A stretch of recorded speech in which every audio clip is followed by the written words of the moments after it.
नमस्कार आदरणीय दर्शकवृन्द, यहाँहरूलाई हार्दिक स्वागत गर्न चाहन्छु। म नवराज तानुक। यो टेलिभिजनको यो विशेष सन्दर्भमा हामी देशको समग्र राजनीति विषयवस्तु र विकसित घटनाक्रमको बारेमा सही र सटीक विश्लेषण गर्दै आएका छौँ।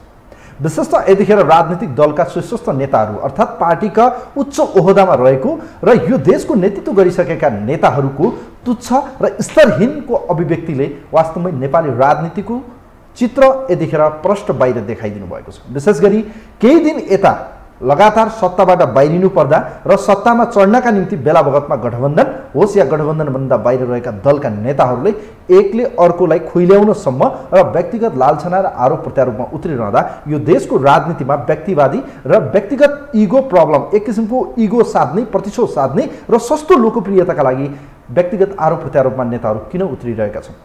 यी लगायतसँगै देशको समग्र राजनीतिक अवस्था र यतिखेर देखिएको न्यायपालिकाको यो विवादको समाधान किन अझ बल्झिरहेको छ?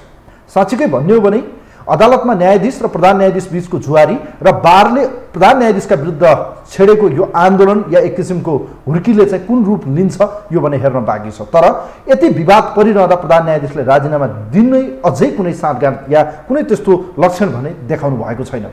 यस्तो परिस्थितिमा यो न्यायपालिकामा देखिएको विवाद समाधानका निम्ति दलहरू र विशेष गरी प्रतिनिधि सभाले ल्याउन सक्ने महाभियोगको प्रस्ताव कति सम्भावना छ? यी लगायतसँगै देशमा एमसीसीको यतिखेर चर्चाको फेरि एकपटक शिखरमा पुगेको छ। एमसीसी के हुन्छ? यो देशमा एमसीसीको यति ठुलो बहस, यति धेरै छलफल र यति धेरै विवादको बीचबाट एमसीसीलाई पारित गर्नका निम्ति सत्तारूढ दल र विशेष गरी सत्ताको नेतृत्व गरेको नेपाली कांग्रेस र त्यसका सभापति सम्मानित प्रधानमन्त्री यतिखेर शेरबहादुर देउवा किन हम्मिरहनु भएको छ? यी लगायतको विषयमा आज कुराकानी गर्दैछौँ। हामीसँग राष्ट्रवादी विश्लेषक, जेएसएसको पूर्व अध्यक्ष, बौद्धिक व्यक्तित्व, प्रभावशाली व्यक्तित्व, नागरिक समाजको अगुवा अर्जुन फर्सय आजको विशेष अङ्कमा हामीसँग हुनुहुन्छ। उहाँलाई म यो टेलिभिजनको यो विशेष लाइभमा स्वागत गर्न चाहन्छु। नमस्ते, यहाँलाई स्वागत छ। आराम हुनुहुन्छ? ठिक छु। अब मैले केही पृष्ठभूमिमा यहाँलाई अवगत पनि गराएँ, केही भूमिका पनि बाँधेँ। विशेषतः यो अहिलेको व्यवस्था जसरी चलिरहेको छ, हामीले 2062-63 पछि एक किसिमको आशा अपेक्षा गऱ्यौँ, राजनीति परिवर्तन भयो। तर आज आएर फर्केर हेर्दाखेरि हामीले के पायौँ? किन राजनीतिक दलहरू यति धेरै निराशा पैदा गरिदिनु भयो हामीलाई? एज अ नागरिक तपाईँलाई म प्रश्न गर्दैछु, हुन त तपाईँ कुनै ओहदामा हुनुहुन्न, मैले तपाईँलाई त्यो प्रश्न गर्न सुहाउँदैन पनि होला, तर एज अ विश्लेषक, एज अ नागरिकको तहबाट तपाईँले विश्लेषण गरिरहँदा आजको व्यवस्था कहाँ पुग्यो? के खोजेको हामीले? किन चुक्यौँ हामी? किन यति धेरै निराशा? पहिला कुरा त तपाईँले 62-63 भन्नुभयो, तपाईँ भर्खरको हुनुहुन्छ, सायद तपाईँको चेतनाले त्यही 62-63 देख्यो, त्यसैले 62-63 किन भएन भनेर भन्नुभयो। तर एक्चुअल यथार्थमा भन्ने हो भने यो मेरो आफ्नो उमेरले मैले देखेको, बुझेको, जानेको हिसाबले चाहिँ यो 46 साल पछाडि, 47 सालको संविधान पछाडि नै हामीले निकै ठुलो अपेक्षाहरू गरेका थियौँ। जो मान्छेहरू पञ्चायती एकदलीय पद्धतिको विरुद्धमा थिए र ठुलो एउटा सङ्घर्षपछि, धेरै लामो सङ्घर्षपछि, त्यो सङ्घर्षका कारणले नेपालका विकासका क्षेत्रहरू धेरै अवरुद्ध भए, आफूमै लडाइँ गरेका कारणले गर्दाखेरि कति क्षति मुलुकले बिहोरो, त्यो त आफ्नो ठाउँमा छँदैछ। तर जब 47-46 सालको आन्दोलन सफल भयो, त्यो आन्दोलन यथार्थमा धेरै आशाहरू बोकेर मान्छेहरूले सडकमा निक्लेर गरेको आन्दोलन थियो। 47 सालपछि नेपाली कांग्रेसले बहुमतको सरकार स्थापित पनि गर्यो। त्यो बहुमतको सरकार 5 वर्ष टिक्न सकेको भए सायद यो बहुदलीय पद्धति, अहिलेको यो लोकतन्त्रको परिभाषा हामी तपाईँले आजका दिनमा मलाई यो 62-63 भनिरहनु पर्दैन थियो, सुखद रूपमा तपाईँले चाहिँ ग्रहण गर्ने अवस्था सिर्जना भइसकेको हुने थियो होला। तर षड्यन्त्र त्यहीँबाट सुरु भयो। देशी विदेशी षड्यन्त्रहरू, सत्ताका खेलहरू त्यहीँबाट सुरु भयो। गिरिजाप्रसाद कोइरालाको नेपाली कांग्रेसको, गिरिजाप्रसाद कोइराला नेतृत्वको नेपाली कांग्रेसको जो सरकार थियो, त्यो सरकारले पूर्ण समय काम गर्न सकेको भए मलाई लाग्छ सायद जनताले काम गर्ने 5 वर्षको अवधि नेपाली कांग्रेसले ठिक गर्यो कि गरेन, गर्न सक्थ्यो कि सक्दैन थियो, कस्तो रह्यो, त्यो मूल्याङ्कन गर्थे र 5 वर्ष पछाडि फेरि नेपाली कांग्रेसलाई दिन्थे या प्रतिपक्षीलाई दिन्थे या अरू दलहरू आउँथे, अरू मान्छेहरू आउँथे, त्यो स्वाभाविक हुन्थ्यो। तर त्यो हुनै पाएन। त्यसका लागि म देशभित्रको त्यति बेलाको प्रमुख प्रतिपक्षी एमाले र विशेष गरेर आफ्ना स्वार्थहरू, अस्थिरता, अराजकता र धमिलो पानीमा मात्रै देख्ने विदेशी शक्तिहरू, विदेशी ताकतहरू जो लागे, जसको परिणाम गिरिजाप्रसाद कोइरालाको सरकार गिर्यो। त्यस पछाडि नेकपा एमालेको पार्टी विभाजनतिर गयो। विभाजनमै चुनावमा उम्मिने अवस्थामा एउटा चाहिँ बहुमत कसैको पनि आउने, त्यहीँदेखि नेपालमा अस्थिरताको बीजारोपण भयो र अस्थिर राजनीतिक प्रणालीको विकास भयो, जसको परिणाम त्यो अस्थिरताभित्रैबाट माओवादी जन्मिन पुग्यो। माओवादी आफै जन्मिएको पनि होइन, माओवादी त्यति बेला प्रचण्डहरू सहभागी पनि थिए, चुनावमा गएका पनि थिए। उहाँले संविधानको दोष देखाउनु भएको थियो, संविधान त्यसो भए त्रुटिपूर्ण थियो भन्ने के थियो? के संविधानमा त्रुटि थियो? के थियो? आज गणतन्त्र तपाईँको गणतन्त्र समावेशिता, संवैधानिक राजतन्त्र बाहेक आज नयाँ र नवीन कुराहरू के छ? संविधानका कागजको खोस्टाभित्र लेखिदिएर मान्छेका नागरिकका अधिकारहरू सुरक्षित हुन सक्दा रहेछन्? अहिलेको संविधानमा नागरिकका अधिकारका बारेमा तपाईँले मौलिक अधिकारभित्र पसेर हेर्नुहोस् त, अनि त्यसभित्र हेर्नुहोस्, मान्छे आफ्नो सेल्टर जोखिमयुक्त ठाउँमा बसोबास गरेको छु भन्ने राज्यलाई थाहा छ, उसको बाध्यता छ त्यहाँ बस्ने, पानी पर्छ, पहिरो जान्छ, मान्छे मर्छ, लास निकाल्नलाई चाहिँ पुलिस र सेना पठाइन्छ, नागरिकका अधिकारका कुरा। भोकमरीले पहाडमा हिमाल दुर्गम क्षेत्रहरूमा चाहिँ चामल लिनलाई 3 दिनको बाटो अहिले पनि धाउनु पर्ने परिस्थिति छ, त्यही पनि किन्न पाउँदैन मान्छेले। छोराछोरीलाई तपाईँको चाहिँ आफ्ना छोराछोरी, श्रीमान, बाबुआमा सबै विदेशमा पठाएर चाहिँ त्यहाँबाट लिएर आएको रेमिटेन्सले चाहिँ नेता पालिएर बसेका छन्। के नयाँ कुरा देख्नु भएको छ तपाईँले? 47 भन्दा यतातिर र तपाईँ लोकतन्त्र, गणतन्त्र, राजनीतिक अधिकार त प्राप्त भन्छ। के राजनीतिक अधिकार भनेको? राजनीतिक अधिकार भनेको कसलाई चाहिन्छ? जसले मनभित्र कलुषित भावना बोकेर जनता भड्काएर सत्ताको स्वाद चाख्नलाई जाने मान्छेहरूका लागि राजनीतिक स्वतन्त्रता के हो? राजनीतिक स्वतन्त्रता भनेको देखाउनुहोस् न। राजनीतिक स्वतन्त्रताको परिभाषाभित्र के चिज प्राप्त भयो? शेरबहादुर देउबा आजभन्दा अगाडि कतिचोटि प्रधानमन्त्री भए? ऊ टेस्टेड, उनलाई जनताले, सारा संसार दुनियाँले चिनेको मान्छे, व्यक्तित्व होइन। हुँदा अस्ति त बडा रमाइलो तरिकाले चाहिँ टोपी देख्ने बित्तिकै मलाई अमेरिकन राष्ट्रपतिले चिन्नु, त्यस्तोमा गर्व गर्ने मान्छे। अमेरिकन राष्ट्रपतिले मलाई टोपी लगाएको आधारमा चिन्यो अरे। तर अमेरिकाका होटलमा, अमेरिकाका चाहिँ त्यो स्विपर बढार्ने, झाडु लगाउने ठाउँमा नेपालीहरू बसेकोले हाँसेका हुन् शेरबहादुरलाई देखेर। शेरबहादुरको टोपी देखेर अमेरिकन राष्ट्रपतिले हाँस्नुपर्ने कुनै कारण छैन। नेपालका मान्छेहरू गएर आज त्यहाँ चाहिँ तपाईँको अर्काका अमेरिकनहरूको दास बनेर त्यहाँका चाहिँ होटलमा वेटर्सको काम, डक्टर, इन्जिनियर, कति डबल MA PhD गरेका मान्छेहरू आज प्लेट कप तानेर बसेका छन् नि, त्यो देखेर हाँसेका हुन्। किन शेरबहादुरलाई देखेर हाँस? यो परिवर्तन, यो व्यवस्था ल्याउनमा जनताको सहभागिता रह्यो नि, होइन? प्रत्यक्ष अप्रत्यक्ष रूपमा 10 वर्ष सशस्त्र युद्धमा जनताको प्रत्यक्ष सहभागिता देखियो। सशस्त्र जनयुद्धमा के भनेर मान्छेहरू लगेको थियो? तपाईँ आज छापामारहरूको इन्टरभ्यू, छापामारहरू युट्युबमा आइरहेका छन्। नानी र बन्दुक, मेसिन गन सँगै बोकेका आइमीहरूका चित्रहरू तपाईँ देख्नुहुन्न? के भनेर लगिएको थियो? म गएको थिएँ, सुदीप पाठक, म त्यति बेला मानव अधिकार सङ्गठनमा सुदीप पाठक थिएँ, म JSSमा अध्यक्ष थिएँ।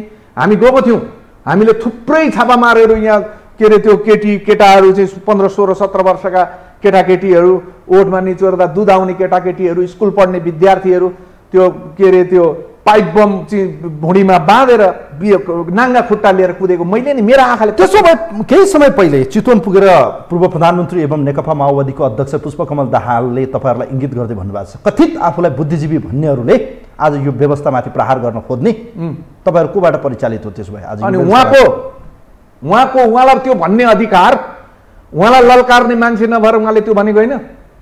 चितवनमा त उहाँले बोल्ने नैतिक अधिकार पनि राख्नुहुन्न। यदि यो देशमा, यो देशको धरतीमा, यो देशको माटोमा एउटा मात्रै भक्ति थापा, एउटा मात्रै बलभद्र, एउटा मात्रै बहादुर शाह, एउटा मात्रै पृथ्वीनारायण शाह हुन्थ्यो भने नैतिक रूपमा चितवनमा गएर प्रचण्डले बोल्ने अधिकार राख्दैनन्। बाँदरमुडेमा निर्दोष नागरिकहरूलाई बसभित्र बमले उडाएर सयौंको लास फिजा, त्यस्तो लाज हुँदैन? शरम हुँदैन? सबै विवेकहीन मान्छे छन् यो देशमा, सबै मुर्दा हुन्, कोही बोल्न नसक्ने मुर्दा। यो व्यवस्थाको विरोध किन गर्दै हुनुहुन्छ आज तपाईँ भन्नुहोस् त परसाई सर? कुन व्यवस्थाको विरोध? यो व्यवस्था हो, संघीय व्यवस्था, यो व्यवस्था हो, गणतन्त्रको यो व्यवस्था हो। तपाईँ यसलाई मलाई प्रमाणित गर्नुहोस्। तपाईँसँग प्रश्न, ल यो व्यवस्था हो। व्यवस्था भनेको के हो? व्यवस्था भनेको कसैले चलाउनु पर्दैन, त्यो आफै चल्छ। यो व्यवस्था हो। एउटा खरदार लेभलको कर्मचारीले 1 वर्ष पछाडि आफूले वर्ष दिनभरि के काम दिएको थियो त्यो काम कसरी पुरा गर्यो भनेर चाहिँ कार्य सम्पादन मूल्याङ्कन फारम भरेर बुझाउनु पर्छ। तपाईँ आज यो प्रदेशको कुरा गर्नुहुन्छ, ल्याउनुहोस् मलाई देखाउनुहोस् प्रदेशले आज के काम गर्यो, यो 4 वर्ष अब चुनाव फेरि आउँदैछ, तपाईँ जनतामा गएर मैले यो गरेँ भनेर देखाउनुहोस्। लाज छैन, शरम छैन व्यवस्था भन्न? यो व्यवस्था हो। बहुमतको चाहिँ मन्त्रीमण्डल स्थापित भएर विकास निर्माणमा गरेर जनतालाई शान्ति सुरक्षा सुव्यवस्था दिने त कहाँ हो कहाँ?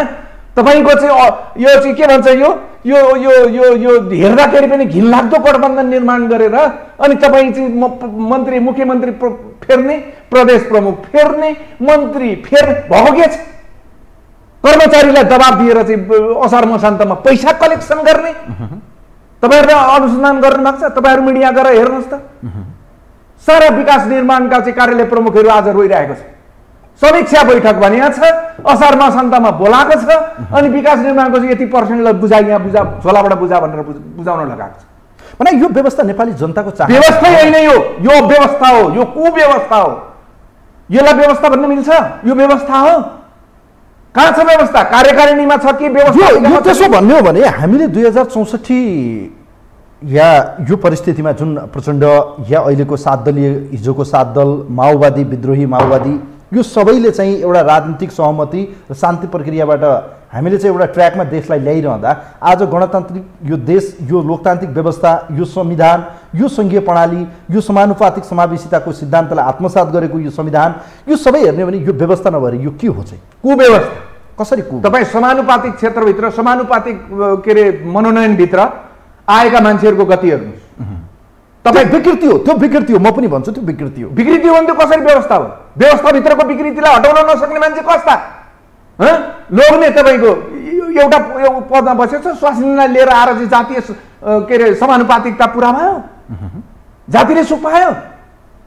थियो त पञ्चायतकालमा पनि हिरालाल विश्वकर्मा, टीआर विश्वकर्मा थिएनन्, लामा थिए, तामाङ थिए, सबै थिए त, बुद्धिमान तामाङ थिए, सबै थिए त त्यति बेला, गुरुङ थिए, सबै थिए। तर त समग्र जातको, समग्र गरिबीको, समग्र चिजको चाहिँ खोजेको होइन। तपाईँहरू 50 चोटि मलाई भन्नु प्रचण्ड, म त प्रचण्डको नाम लिन पनि चाहन्न। किन? को प्रचण्ड? यो देशको राष्ट्र राजनेता हो। विदेशीको स्वार्थका लागि यो देश समाप्त, यो देशको नाम नेपाल समाप्त गर्न आएको मान्छे हो, अरूले प्रयोग गरेको मान्छे हो। दृष्टिकोण हुन्छ। यदि त्यो जनयुद्ध थियो, उनीहरू सफल भएका हुन् भने आज यो 10-15 वर्षभित्रमा 2-2वटा संविधान सभाका चुनाव, त्यसमा भएको खर्च, फेरि त्यस पछाडिको चुनाव, त्यस पछाडि आजसम्मका यी हजारौंको संख्यामा चाहिँ पालिएका मान्छेहरू यी जनताका लागि गरेका थिए। यो जनताका लागि थियो। आज म सत्तामा हुने हो भने, आज म शक्तिमा पुगेको मान्छे हो भने 1 मिनेट पनि प्रचण्डलाई बाहिर बसेर हिँड्ने छुट छैन। उनको जीवन भनेको जेलमा व्यतीत हुनुपर्छ। हजारौं मान्छेको लास माथि आज 70-80 जनाको चाहिँ तात लगाएर हिँडेर अनि तपाईँ चितवन यो भनिरहँदा नि परसाई सर, राजनीतिक परिवर्तनमा विश्वमा कहाँ चाहिँ यो काटमार भएको छैन भन्नुहोस् त? काटमार पछाडिको दिन के भएको छ? त्यो काटमारलाई मैले आज पहिला प्रश्न उठाएको हो। यसको छानबिनका लागि सत्य निरूपण तथा मेलमिलाप गराउने, यो छानबिन गर्ने, यो राज्यका अङ्गले चाहिँ अनुसन्धान गर्ने कि तपाईँले तलब भत्ता कसले गर्ने? खोइ गयो त? तपाईँ देखाउनुहोस् न मलाई प्रमाण सहित। कति बेपत्ता छन्, कति आज चाहिँ अनसनमा मर्यो एकजना छोरो मारिएको कारणले। लाज हुँदैन? शरम हुँदैन? मानव अधिकारका नाममा विदेशका डलर खाएर बसेकाहरू आजसम्म चो बोल्दैन। त्यही प्रचण्डको, तिनै हत्याराहरूको गुणगान गाएर हिँडेको छ। जनयुद्धलाई कसले प्रश्न उठाएको थियो? हामीले प्रश्न उठाएको थियौँ। हामी सडकमा चाहिँ अब यो आज वर्षौंदेखि 100 वर्षदेखि चाहिँ यो जरा गाडेर बसेका चाहिँ चिजहरू, गलत क्रियाकलापहरू यो चाहिँ जगैदेखि हल्लाइदिएको छ। अब नयाँ एउटा चाहिँ सुन्दर घरको निर्माण हुन्छ भनेर हामी नै भनेर हिँडेका थियौँ। यही हो। मलाई किन सोध्नु? त्यसो हो भने यो जनयुद्ध राजनीतिक आन्दोलन, राजनीतिक उपलब्धि प्राप्तिका लागि या एक किसिम जनताको अधिकारका लागि यो लडाईँ थिएन? संविधानका विरुद्ध या त्यो व्यवस्थाको विरुद्ध थिएन। त्यो विदेशीहरूले विदेशी ताकत पैसा कहाँबाट? मेसिन गनहरू राज्यसँग नभएका AK-47 देखि लिएर त्यत्रो मान्छे, त्यत्रो सेना पाल्ने, त्यत्रा ट्रेनिङ दिने त्यो पैसा कहाँबाट? त्यो नेपालबाट आएको हो, नेपालबाट उत्पन्न भएको हो। तपाईँको भारतीय चाहिँ त्यति बेलाको चाहिँ श्याम शरणदेखि लिएर अशोक मेहतासम्मको चाहिँ जर्नलिस्टले त्यो अहिले बोलेको कुरा हेर्नु न तपाईँ। कहाँ थियो यिनीहरूको सेल्टर? के का लागि लडेका थिए यिनीहरूले? आज अमेरिकन इन्ट्रेस्ट तपाईँ किन नेपालमाथि लादिन खोजिँदैछ? यिनीहरू किन चुपचाप छन्? स्वार्थ। मैले पहिलो मेरो एउटा भाइरल भएको भिडियोमा मैले बोलेको छु, नामै किटेर बोलेको छु, डाक्टर दुमन थापा, म जेसिसको प्रेसिडेन्ट। उहाँ मलाई भेट्न आउनुभयो नेपाल जेसिसको अफिसमा। उहाँले नेपाल जेसिसले यो अरू गैर सरकारी संस्थाहरू जति छन् नेपालभित्र तिनीहरूको नेतृत्व गरेर सडकमा आन्दोलन गरिदियोस्। त्यति बेला राजाको शासन थियो, राजाले टेक ओभर गरेको अवस्था थियो, गरिदिनु पर्यो भन्नुभयो। मैले भने त्यत्रो नेतृत्व गरेर त धेरै ठुलो पैसा चाहिन्छ त भन्दा पैसा करोडमा होइन अरबमा कुरा गर्नुहोस्, अरबमा लिनुहोस् पैसा, तर आन्दोलनको अगुवाई गरिदिनुहोस्। तपाईँलाई त्यो सुन्नुहोस् न, म भन्दैछु त, नाम तोकेर भन्दैछु। डाक्टर दुमन थापा, एसिया पेसिफिक हेर्ने कार्टर फाउन्डेसनको चाहिँ डाइरेक्टर, म नामै तोकेर भन्दैछु नि। मैले उहाँलाई प्रश्न गरेँ यो पैसा कहाँबाट आउँछ? उहाँले भन्नुभयो अमेरिकाबाट, कार्टर फाउन्डेसनबाट।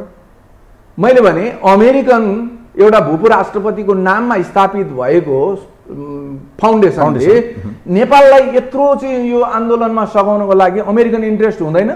उनीहरूको आफ्नो राष्ट्रिय स्वार्थको कुरा हुँदैन भन्दा अवश्य पक्का हुन्छ। उहाँले भन्नु जवाब दिनुभयो हुन्छ छ। मैले भने त्यो पहिला बताउनुहोस्।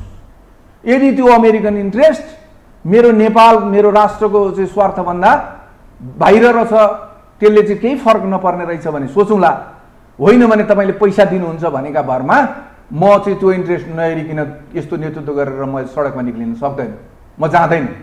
मैले जवाब दिएर पठाएको, त्यस पछाडि म फर्केर आउनु भएन। पछि एमाले उहाँलाई चाहिँ के भन्छ यो संविधान सभाको चाहिँ मनोनित त्यो के समानुपातिकमा चाहिँ सदस्य बनायो। है छैन इन्ट्रेस्ट, पैसा आएका छैनन्, किन आए?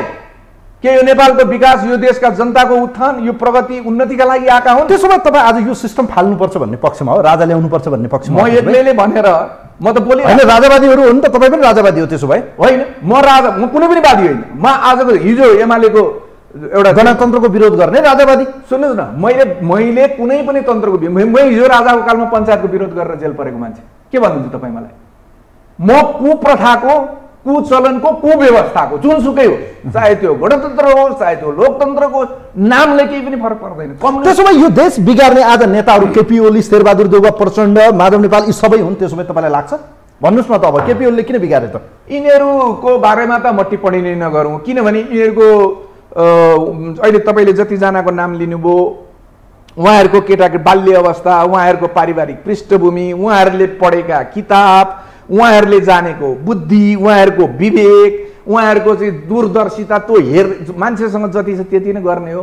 उहाँहरूसँग त्योभन्दा बढी नै छैन, त्यही भएको कारणले उहाँहरूले त्योभन्दा बढी गर्नुहुन्न। तर यो व्यवस्थाभित्र, यो चुनाव पद्धतिभित्र, अहिलेको राज्य संयन्त्रभित्र गर्न खोज्ने, गर्न सक्छु भन्ने मान्छे आउन अटाउन सक्दैन। यसको दोष त्यही हो। जुनसुकै व्यवस्था होस्, व्यवस्था जेसुकै होस्, गाडी नयाँ होस् कि पुरानो होस्, ड्राइभर कस्तो छ त्यसमा डिपेन्ड गर्छ। त्यसैले व्यवस्थालाई म किन दोष दिउँ? व्यवस्था 2047 को पनि राम्रो थियो। आजको दिनमा मलाई लाग्दैछ पञ्चायत पनि झनै राम्रो थियो। पञ्चायतभन्दा अगाडि राणा शासन झनै राम्रो थियो होला, किनभने अहिले जति पनि काठमाडौँमा चाहिँ अहिले मन्त्रालय सन्त्रालय देख्नुहुन्छ, राष्ट्रपति भवन फलानो चिलानो ढिस्कानो सबै राणाहरूले बनाइदिएका थिए। विदेशमा पैसा त लगाएका थिएनन्, लुटेका थिए भने पनि यी मोज गरेर बसेका थिए, यही देशभित्र थियो। आज त तपाईँको पैसा नेपालमा छ, सबै भ्रष्टाचारका जति पनि पैसाहरू छन् व्यापारीहरू मार्फत, आफूले त लुकाउन सक्दैन, व्यापारीहरू मार्फत सबै विदेशमा लुकाएर राखेका छन्। अब चुनाव आउँछ नि, दसैँ आए जति के हुन्छ, सबै पैसा लिएर आएर जति पैसा खर्च गरेर चुनाव जित्ने, त्यो बाहेक केही पनि छैन। निर्वाचन आयोग भनेको त्यो लाटाको धोती, त्यो बाहेक केही पनि होइन। उसले न नियन्त्रण गर्न सक्छ, बनाएको कसले, निर्वाचन आयोगमा नियुक्ति गरेको कसले, सरकार को छ, शक्तिमा को छ, त्यसैको चाकडी बजाउने, त्योभन्दा बाहेक केही पनि छैन। न्यायालय तपाईँ देखिरहनु भएको छ। न्यायालयको विषयमा कुरा गरौँ न प्रसाई सर, अर्जुन सर, म यहाँनिर तपाईँलाई जोड्न चाहन्छु। राजनीतिक व्यवस्थाभित्र एक किसिमको विकृति देखे, तपाईँले पनि स्वीकारिसक्नु भएको छ। यो न्यायालयमा देखिएको विवाद चाहिँ हो चाहिँ के, यो किन यति धेरै उचालियो हो कि? स्वार्थको लडाइँ, स्वार्थ कसको स्वार्थ? हरेक वकिलको स्वार्थ, न्यायाधीशको स्वार्थ, प्रधानमन्त्री हुने स्वार्थ, छिटो हुने स्वार्थ, राजनैतिक दलहरूका बिचमा चाहिँ हिजो सेटिङमा एउटाको सेटिङ थियो, त्यो सेटिङ भन्दा राम्रो अफर अर्काले दियो, त्यो सेटिङ भत्कियो। अब यस्तै सेटिङका स्वार्थ, त्योभन्दा बाहेक के हुनसक्छ? तपाईँलाई म फेरि भन्दैछु नि, प्रतिस्पर्धाबाट इज्जतले, प्रतिष्ठाले, स्वाभिमानका साथ जाँच पास गरेर आएको न्यायाधीश भए पो यो संसदीय सुनवाई समितिले नि त्यस्तै मान्छेहरू चाहिँ सिफारिस फेरि तपाईँ संसदीय समितिले आजका मितिसम्म चाहिँ यो 3-4-5 वर्षको अवधिमा संसदीय सुनवाई गरेर एकजना मान्छे फेल गरेको मलाई बताउनुहोस् त। कसलाई फेल गरे? मुद्दा त परे त, मान्छेले उजुरी पनि दिए, त्यहाँ प्रश्न उठाए के अरे त्यो माननीय बनाउँदाहरूले, तपाईँलाई यस्तो छ भने होइन त्यो मैले गरेको होइन, सिद्धि हो। त्योभन्दा बाहेक के हो संसदीय सुनवाई भनेको? सस्तो मान्छेलाई देखाउनका लागि चाहिँ यी नयाँ नयाँ कुराहरू, यो के अरे गणतन्त्रमा हुने कुराहरू चाहिँ हेर्नुहोस्, यति यति यस्ता यस्ता चिज, त्यो संसदभित्र बसेको सदस्य त्यो गतिलो, त्यो ठिक, त्यो चाहिँ आचरण योग्य, त्यो चाहिँ एकदम त्यो भए पो हुन्छ भने यो संविधान निर्माण हुँदा दफावार रूपमा यो मुलुकमा यो चिज आवश्यक छ कि छैन, यो चिज आवश्यक छ कि छैन, दफावार रूपमा छलफल भएको देख्नुभयो तपाईँले? त्यो कहाँ संविधान लेख्यो, लिएर आइयो, एकैचोटि पार्टीको व्हिपको आधारमा पास गरेर पठाएको होइन? त्यो गर्नका लागि त्यत्रो खर्च गरेर 2-2 चोटि संविधान सभाको चुनाव गर्न जरुरी थियो? यदि त्यो बन्द कोठाभित्र पास गर्नु थियो भने त पहिले गरे हुन्थ्यो भन्ने दलहरू मिलेर सट्ट गरिदिएको भए हुँदैन थियो? यो अदालतमा अहिले प्रधान न्यायाधीश र न्यायाधीशहरूको इजलास बहिष्कारदेखि लिएर एकले अर्कोलाई चाहिँ खुइल्याउने परिस्थिति यस्तो आयो, सडकमाबाट राजीनामा माग्नेसम्म अवस्था देखिरहनु भएको छ। यहाँले नेपाल बार अझै बढी आक्रामक भएर आन्दोलनै गरिरहेको छ। एउटा व्यक्ति, एउटा पात्र, सम्मानित पदको एउटा सम्मानित पद धारण गरेको व्यक्तित्व म सम्मान गर्न चाहन्छु। प्रधान न्यायाधीश शैलेन्द्र शमशेर जबरा यतिखेर विवादमा हुनुहुन्छ। विशेष त अब उहाँले सत्तारूढ दल या सत्तासँग चाहिँ साँठगाँठ गर्नुभयो, एक किसिमको भागभण्डा खोज्नुभयो। एउटा न्यायालयको प्रमुखले यसरी भागभण्डा खोज्यो या विवादमा तानिनु भयो, उहाँले बाटो प्रशस्त पार्ने, राजीनामा दिएर चाहिँ बाटो खोलिदिनु पर्ने, यो किसिमको भाँडभैलो र एक किसिमको रडाको त मचिन्थेन होला। यो अदालतमा गाई जात्रा भइरहँदा जनता हाँसिरहेका छन्। भए नभएका थुनुवाहरू र बन्दीहरू त्यत्तिकै जीवनमा चाहिँ मानवाधिकार हनन भयो। तपाईँले अघि पनि भन्नुभयो, यो अदालतको समस्या समाधान गर्न को हो चाहिँ बाधक? तपाईँलाई म एउटा कुरा पहिला सोध्छु, तपाईँले कुनै चिज चोरी गर्नुभयो, सज्जनहरूको सभाले, सज्जनहरूले तपाईँमाथि अम्लो ठडायो भने तपाईँको शिर निहुरिन्छ, निश्चित रूपमा निहुरिन्छ। कि गल्ती स्वीकार गर्नुहुन्छ कि सजाय भोग्न तयार हुनुहुन्छ। तर चोरहरूकै समूहले तपाईँलाई अम्लो ठड्याएर चाहिँ तैँले चोरी भन्यो भने तपाईँ आँखा झुकाउनुहुन्छ? तपाईँ चोर होस् भन्छु नि, त मैले भन्दा बढी तैँले चोर्या, तपाईँलाई सबै थाहा छ, त मभन्दा बढी त चोर होस्, तैँले चोरिया छस्, तैँले त झन् डकैती गरिया छस्, तपाईँ भन्नुहुन्छ कि भन्नुहुन्न? त्यही हो, बारको पनि त्यही हो, न्यायाधीशको पनि त्यही हो। मैले अघि भनिसकेँ, स्वार्थ केन्द्रित लडाइँ हो। त्यसमा अरू तपाईँले थप बुझ्नुपर्ने केही कारण छैन। के अरे न्यायालय आजभन्दा 10, 12, 15 वर्ष अगाडिदेखि नै हामी आम नागरिक जो सामान्य जीवन व्यतीत गर्छौँ यो नागरिकको हैसियतमा, त्यसका अगाडि अदालत भन्ने चिज समाप्त भइसकेको छ। कुनै आस्था छैन, कुनै पनि विश्वास छैन। मैले प्रत्यक्ष अनुभूति गरेका छु। यो अहिलेको अदालतको यो अभिगत बन्नमा दलहरू दोषी या स्वयं न्यायाधीशहरू आफै भागभण्डा खोज्न जाँदा विवाद? यो देशको शासन संयन्त्रभित्र राज्यका 3वटा निकायभित्र बसेका सबै दोषी। किनभने उनीहरूले यस्तो कानुन निर्माण गरे, उनीहरूले यस्तो संविधान निर्माण गरे, उनीहरू कहिल्यै पक्रा पर्दैनन्। किन पक्रा पर्दैनन् भन्दाखेरि त्यो पक्राउ गर्नुपर्ने मान्छे उनीहरूले आफैले नियुक्त गर्छ। न्यायाधीश जस्तो चिज पार्टीको चाहिँ झोला बोकेर हिँडेको, पार्टीको चाहिँ चुनाव चिन्हबाट चुनाव लड्ने, पार्टीको उसबाट चाहिँ के भन्छ कोटाबाट हिजो संसदको संविधान सभाको सदस्य भएको मान्छे, अनि एकदम बकाइदा प्रष्ट रूपमा चाहिँ एकदम छर्लङ्ग रूपमा चाहिँ चिनिएको, काङ्ग्रेस हो यो कम्युनिस्ट हो भनेर चिनिएको मान्छे, त्यसलाई लिएर गएर तपाईँ न्यायालयमा गएर न्यायमूर्तिको रूपमा लगेर राख्नुहुन्छ भने त्योसँग बढी अपेक्षा गर्न मिल्छ तपाईँले? किन यस्तो भद्रगोल भयो त प्रसाई सर? के हो खास व्यवस्थापिका? त्यस्तै तपाईँले भने जस्तो सरकारमा होला। अब यो चोरहरू चौतारामा बसे, साधुहरू सुलीमा चढे, त्यसको आजको यो चिज त्यही हो। मैले तपाईँलाई भनिसकेँ नि, यदि म आज शक्तिमा हुन्थेँ, मेरो ताकत बस चल्थ्यो भने झन्नै 400-500 जना मान्छेलाई एउटा छुट्टै जेल बनाएर त्यहाँभित्र लगेर राखिदिने हो भने यो देशको धेरै कुराहरू समाधान भएर जान्छ। तपाईँ नि मलाई भन्नुहोस्, अख्तियार दुरुपयोग निवारण आयोग हो अनुसन्धान आयो। त्यसले आजका मितिसम्म यो देशको सर्वोच्च पदमा बसेका कुनै पनि मान्छेहरू पकडा परेर तिनीहरूमाथि छानबिन गरेर तिनीहरूको सम्पत्ति सार्वजनिक गरेर तिनीहरूमाथि चाहिँ दण्डित दोषी त्यस्तो देख्नु भएको छ? किन? त्यो हिम्मतै गर्न नसक्ने। हिम्मत के को हिम्मत? फेरि हिम्मत भन्नु। त्यहाँ जाने मान्छे कस्तो हुन्छ? दलीय रूपमा चाहिँ दलीयता आफ्नो ठाउँमा छ। त्यहाँ लेखिएकै के छ भने विशिष्ट श्रेणीबाट रिटायर भएको मान्छे, सरकारको कर्मचारीको त्यहाँ तोकिएको छ, त्यो मापदण्ड निर्धारण गरिएको छ। अब त्यो सचिवबाट रिटायर भएको मान्छे कस्तो हुन्छ? खाँदा खाँदा खाँदा खाँदा खानेकुरा कहाँबाट आउँछ भन्ने पनि सबै थाहा पाएको। त्यसले त अधिकृतदेखि जागिर खाएको छ हेर्नुहोस्। अनि उसले कसरी हिजो कलेक्सन गरेर हाकिमहरूलाई बुझाउँथ्यो, कहाँबाट आउँथ्यो, कसरी जान्थ्यो, यो ठाउँबाट यसरी आउँछ, त्यो सबै थाहा पाएको मान्छे खाँदा खाँदा खाँदा खाँदा खाँदा खाँदा खाँदा डकारेर हौ गरेको मान्छे अनि त्यस पछाडि रिटायर हुन्छ। 58 वर्ष पुरा भइसकेपछि रिटायर हुन्छ। त रिटायर भनेको के? अब तिमी बुढा भयो, तिमीले काम गर्न सक्दैनौ, तिमीले चाहिँ अहिलेसम्म यो देशका लागि सेवा गर्यौ, अब तिमी पेन्सन खाऊ, त्यस पछाडि तिमी घरमा बस, अरू काम गर, आफ्नो जीवनलाई चाहिँ इन्जोय गर, बुढेसकालको लाइफ इन्जोय गर भनेको होइन। फेरि लगेर त्यस्तो एउटा मन्त्रालय सम्हाल्दा सम्हाल्दा सम्हाल्दा हरिबिजोग भएर निक्लेको मान्छेलाई लिएर गएर यत्रो समग्र भेग समुद्र सम्हाल्न दिइसकेपछि त्यसको बाबुको ताकत छ? देश न हामी जस्तालाई देश त अख्तियार पाउ मलाई दियो, भोलिदेखि कसरी फाइल खडा हुन्छन्, कुन कुन ठाउँबाट कसरी पैसा आउँछ म देखाइदिन्छु। हल्दारले सिपाहीले 5000 2000 त्यो हो अख्तियारको काम।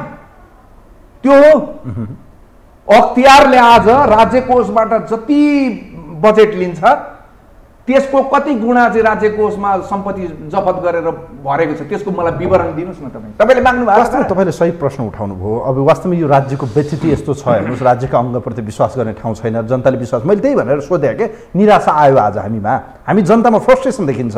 एउटा युवा चाहिँ देशमा बस्न चाहनु, विदेश जान चाहन्छ, देखिरहनु भएको छ। अब कुरा गरौँ अहिले यो जुन तपाईँले देखिरहनु भएको छ एमसिसीको चर्चा फेरि एकपटक चुलिएको छ। यो एमसिसीलाई इन्डिभिजुअल तपाईँले टु बी अनेस्ट यो नेपालको हितमा छ या अहितमा छ, यो या एग्रिमेन्ट गर्नेले जानुन् या त्यो एग्रिमेन्ट गराउनेले जानुन्। हेर्नुहोस् हामी सर्वसाधारण, हामी नागरिक एज अ मिडिया राज्यको चौथो अङ्गको रूपमा हामीले हेर्दा केही जजमेन्ट हामी पनि गर्छौँ। तपाईँले हेरिरहँदा एज अ तपाईँ सिभिलको रूपमा चाहिँ या तपाईँ नागरिक समाजको रूपमा होस्, विश्लेषकको रूपमा होस्, एमसिसी यति धेरै चर्चा विवाद, यति धेरै आलोचना, यो टिक्का टिप्पणी, यो के भन्या छ, कस्तो भन्या छ, तपाईले बुझेको एमसिसी के हो, किन यति धेरै? मैले तपाईलाई अघि भने डाक्टर दुमन थापा अमेरिकन इन्ट्रेस्ट, उहाँले त मलाई बताउनु भएन, दोबारा फेरि फर्केर पनि आउनु भएन। त्यस पछाडि उहाँ जानुभयो र पापड, त्यो वकिलहरूले एउटा पापड भन्ने गैर सरकारी संस्थाहरूको चाहिँ एउटा चाहिँ त्यो बनाएको थियो।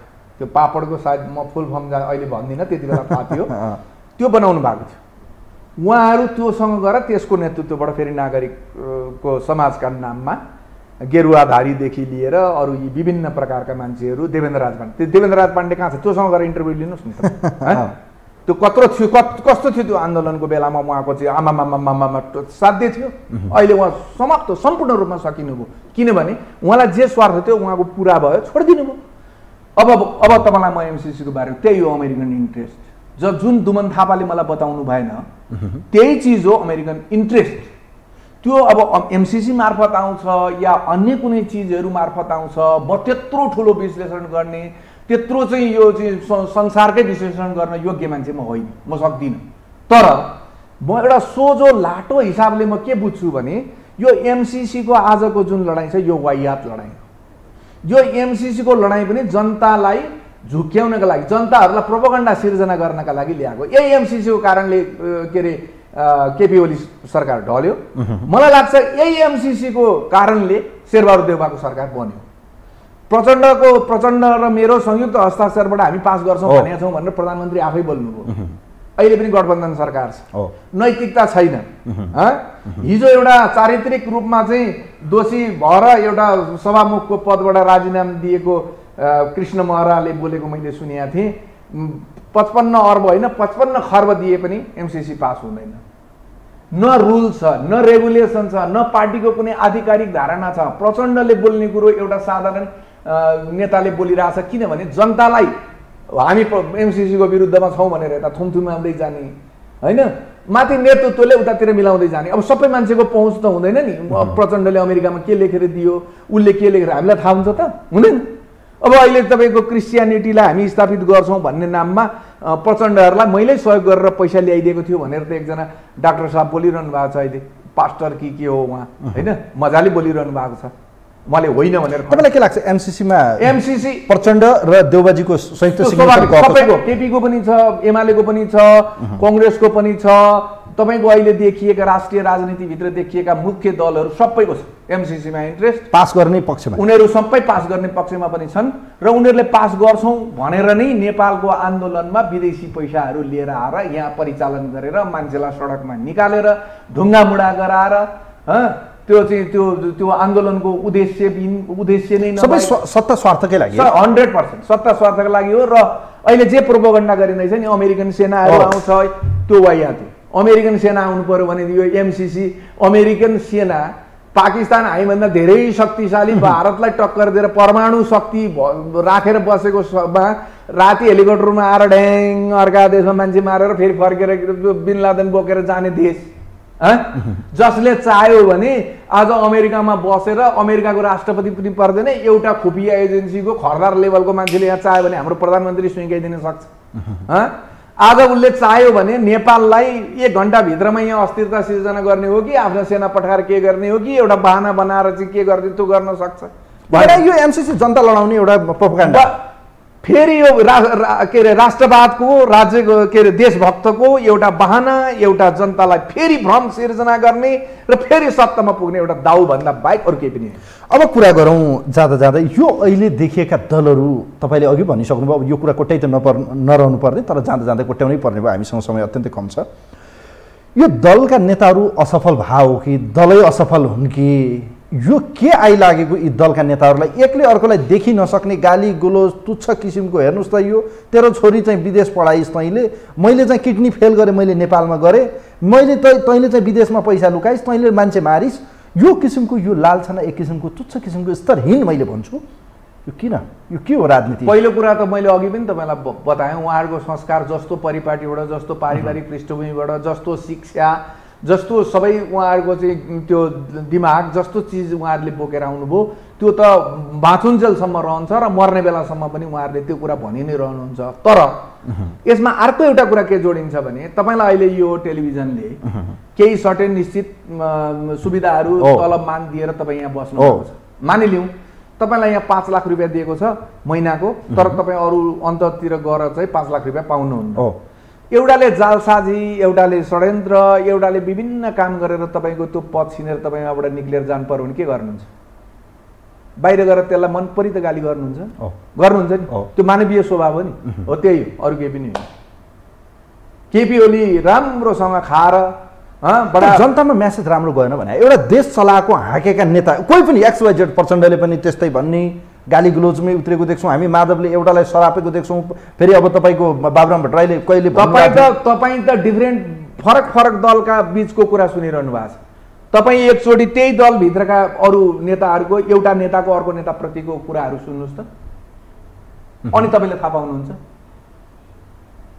माधव नेपालले यत्रो वर्ष नेतृत्व गरेर जीवनमा थाहा पाएदेखि आजका मितिसम्म यत्रो चाहिँ त्यही दलबाट प्रधानमन्त्री, त्यही दलबाट चाहिँ अध्यक्ष, त्यही दलबाट चाहिँ महासचिव भएर त्यत्रो वर्ष चलाएर आएको मान्छे हठात त्यो दल छोडेर अर्को दल फुटाएर जानुपर्ने कारण कसरी निर्माण भयो? त्यही हो, एउटा त्यो दलको नेता यिनीहरूसँग संस्कार छैन, यिनीहरूसँग व्यवहार गर्ने बुद्धि छैन, यिनीहरूले एक्लै अनि यिनीहरूले चाहिँ देश हाँक्छन् त। कसले भनेको? यिनीहरूले देश हाँकेको हो, यो देश हाँकेको हो, यसलाई देश हाँकेको भन्नुहुन्छ? एक ठाउँ तपाईँ मलाई देखाइदिनुहोस् कानुन, ल एन्ड अर्डर विधिलाई स्थापित गर्ने पुलिस प्रशासन हेर्नुहोस्। हिजो एमालेको सरकार भइन्जेलसम्म छानिकन मामा भान्जा यता सालापट्टिका 7 पुस्ता उतापट्टिका त माल कसले बढी दिन्छ, कसले कलेक्सन गरेर बुझाउँछ, खोजिकन तपाईँ अफिसरहरू सर्वा गरिए। अब अहिले बालकृष्ण खाँड काङ्ग्रेसको गृहमन्त्री आउनु भएको छ, अहिले तपाईँ पुलिसमा चाहिँ तपाईँहरू त मिडियाको मान्छे, तपाईँहरू जानुहोस् होइन, त्यो के भन्छ खुफिया क्यामेरा बोकेर जानुहोस्, अनि त्यहाँभित्रका चाहिँ अलिकति इमान्दार अफिसरहरू अलि राम्रा पुलिस अफिसरहरूसँग कुराकानी गर्नुहोस् त, कति फ्रस्ट्रेसन छ त्यहाँभित्र, के भन्छन् त्यहाँभित्र? देश के हुन्छ त जाँदा जाँदै, कहाँ पुग्छौँ हामी, हाम्रो भविष्य के हुन्छ? सबभन्दा ठुलो कुरा त यो देशभित्र इमानको कमाइ खाने मान्छेहरू विदेशी, यो देशको दुर्भाग्य भनेको त्यही हो। जसले आफ्नो इमानको म कमाइ खान्छु, स्वाभिमानको कमाइ खान्छु, मैले बेइमानी गर्नु हुँदैन, मैले झुट बोल्नु हुँदैन, मेरो पाखुराले म ठग्नु हुँदैन भन्ने मान्छेहरू यहाँभित्र सम्भावना देखेनन्। यो देशभित्र बस्नलाई कुनै पनि यो राज्य व्यवस्थाले उनीहरूलाई आश देखाउन सकेन। यहीँ बसेर तिमीहरूको कल्याण मेरो कल्याण हुन्छ, मेरो परिवारको जीविकोपार्जन हुन्छ, मेरा छोराछोरीको भविष्य म यहीँभित्र खोज्न सक्छु भन्ने उनीहरूको दिमागमा परेन। दुःख सुख त उनीहरूले पनि भोगेरै बसेका थिए, तर त्यो भएन। नभइसकेपछि उनीहरू पलायन भए। त्यस्ता मान्छेहरू अहिले खाडीमा लाखौँको सङ्ख्यामा ती मान्छेहरू आज अर्काको देशमा भेडा चराएर बसेको छ। ती अर्काको देशमा हली गोठालो, भेडा गोठालो, गाई गोठालो, त्योबाट टोइलेट सफा गरेर, बाटो सफा गरेर, के अरे किचन सफा गरेर बसेका मान्छेले पठाएको पैसा सङ्घीयताका नाममा भत्तुवाहरू, म भत्तुवा भन्छु, भत्तुवाहरू खाएर बसेका छन्। उनीहरूको कुनै काम छैन। आजसम्म उनीहरूले एउटा मात्रै भोलि मेरो यो इन्टरभ्यू सुनिसकेपछि सार्वजनिक गरोस् कुनै पनि प्रदेशले, मैले यो काम मैले चाहिँ हामीले खाएको यति तलबमान, हामीले खाएको खर्च गरेको यति, हाम्रो तलब सामान्य खर्च यति, हामीले विकास निर्माणमा यो गऱ्यौँ भनेर भोलि देखाइदिउँ त। भत्तुवा पाल्नुभन्दा परतिर केही छैन। सांसदको नाममा खाएर बसेका छन्, मन्त्रीको नाम। आजसम्म मन्त्री हुँदा म यो गर्छु भनेर को गयो र छोडेर जाँदा मैले यो गरेँ भनेर को गयो? एकजना मन्त्रीले मलाई देखाइदियोस्। मैले जिम्मा लिएको यो निराशा बढ्यो। यसको अब यो रोगको औषधि के त? के यसको समस्या समाधान? विद्रोह हो, राष्ट्रवादीहरूको विद्रोह हो, देशभक्तहरूको विद्रोह हो। अपराधीहरू, यी चिनिएका यिनै गिनेका अपराधीहरू जसले हामी जस्ता सोझा सादा नेपालीहरूको दुर्भाग्य नै हो त। त्यसो यो सधैँ विद्रोह गरेर नि सधैँ विद्रोह अहिलेसम्म विद्रोह नै भएन। अहिलेसम्म जति विद्रोह भयो विदेशी स्वार्थका लागि भयो, देशको राष्ट्रिय हितको राष्ट्रिय स्वार्थका लागि अहिलेसम्म विद्रोह भएन। आवश्यक यो देशमा सच्चा क्रान्तिको आवश्यकता छ, जसले यसरी कुचो लगाओस्। अदालतभित्रका चाहिँ विकृति विसङ्गतिका नाममा बसेका ढाडिएका जुकाहरू, ढाडिएका उडुसहरूलाई समात्दै बाटोमा फालोस्। मन्त्री प्रधानमन्त्रीको सम्माननीय माननीयका नाम लिएर अगाडि झुन्निएर बसेकाहरूलाई सडकमा लिएर आएर चाहिँ हिसाब किताब खोजोस्। हिजो चप्पल लाएर छिरेको आज चाहिँ महलमा बसेर आइसियोस् र गइसियोस् जिउनार। हिजो सामन्ती शब्दहरू भन्नेहरू आज तिनीहरूका घरमा जानुभयो भने विचित्र, मैले त देखेको छु, विचित्र भोगेर देखेर आउनुहुन्छ तपाईँ। हिजो हामी यी राजाले बोल्ने शब्दहरू, यी दरबारका शब्दहरू, यी साई ठकुरीका शब्दहरू भनेर यिनीहरूलाई सामन्ती भन्थ्यौँ। आज तपाईँ जानुहोस् त, अहिले केपी ओली के गर्दै हुनुहुन्छ? उहाँ शुक्ला हुनुभएको छ, जिउनार गर्दै हुनुहुन्छ। शेरबहादुर देउवा के त्यही गर्दै हुनुहुन्छ। माधव नेपाल त्यही गर्दै, सबै त त्यही छ नि। ठिक छ, यो निराशाको बीचबाट अब देशको परिस्थिति हेर्दै जाउँ के हुन्छ, समय कालखण्डले के देखाउँछ। म यहाँलाई आभार व्यक्त गर्न चाहन्छु, स्टुडियोसम्म आइदिनु भयो, धन्यवाद। मलाई पनि तपाईँले अवसर दिनुभयो। म त अहिले हेर्नुहोस्, मैले 1 वर्ष भयो ठ्याक्कै बोल्न छोडेको र म बोल्दिनँ भन्ने र मैले पनि एकदमै नबोल्ने भएर मैले धेरै युट्युबरहरू साथीहरूले मलाई फोन गर्नुहुन्छ, रिसाउनुहुन्छ, आग्रह गर्नुहुन्छ, बोलिदिनु। कडा हुनुहुन्छ, स्पष्ट वक्ता हुनुहुन्छ, राष्ट्रवादी नेता विश्लेषक व्यक्तित्व हो, त्यस कारण तपाईँले सबैले खोज्छन्। धन्यवाद दिन चाहन्छु। आदरणीय दर्शकवृन्द, यो विशेष लाइभ विशेष सन्दर्भमा हामीसँग राजनीतिक विश्लेषक, राष्ट्रवादी विश्लेषक, जेसिसका पूर्व अध्यक्ष, एकजना बौद्धिक व्यक्तित्व आजको यो विशेष अङ्कमा हामीसँग अर्जुन परसाई हुनुहुन्थ्यो। उहाँसँग यो देशको समग्र राजनीतिक घटनाक्रम र देखिएका विकसित घटनाक्रमले देशलाई कहाँ डोर्याउँदैछ, कहाँ पुर्याउँदैछ, यो देशको भविष्य के, यस्तो यो विषम परिस्थिति र यो अस्थिरताको राजनीतिको निकास के, साँच्चीकै भन्यो भने यो देशका दलहरू असफल हो या यो व्यवस्था नै असफल हो लगायतको विषयमा कुराकानी गऱ्यौँ। कार्यक्रम हेरिदिनु भयो, यहाँप्रति आभार व्यक्त गर्दै यो विशेष अङ्कबाट आजको अतिथिसँग कार्यक्रमको टिमबाट म पनि बिदा हुन्छु। नमस्कार।